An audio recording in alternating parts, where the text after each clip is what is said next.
Ilang araw na lang at pista na ng mga kaluluwa at santo.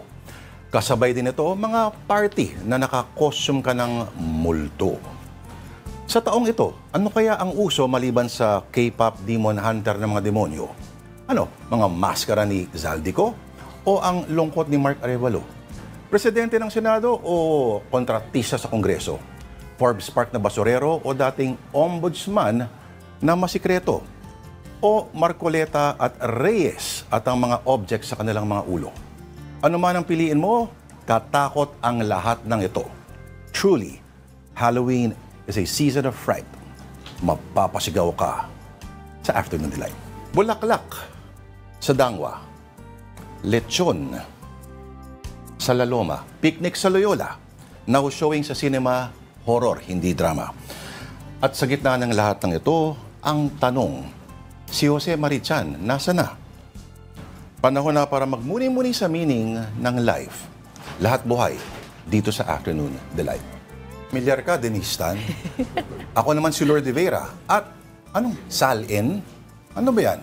Ito mga tunay na kahulugan ng SALN. Para sa mga top-notcher, halimbawa sa Senado, ang SALN ay sobra ang laki niyan.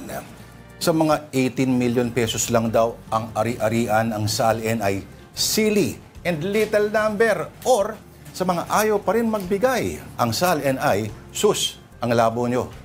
Sana all ay may 1 billion pesos sa life. Pero mayaman ka naman sa Afternoon Delight. Hello, Denise Tan. Ako po si Lord de Vera. Pag oras mo na, walang makakapagsabi kung saan at kailan dadalaw sa iyo si kamatayan. Kaya walang silbi kung biyahe ay katakutan, mapabus, truck, barko, o eroplanong sasakyan. Kung oras mo. Pero paano kung hindi pa mo talaga oras mo, pero oras na pala ng piloto? Boarding na ang ating flight, PR 143 bound for Afternoon Delight. O Denise Tan, ako naman po si Lord de Vera, pamahiing Pinoy. Sa picture, bawal daw ang tatlo dahil baka mamatay daw ang isa.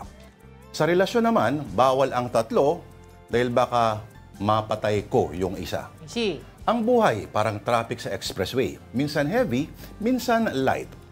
Pero dalawa lang kami sa Afternoon Delight.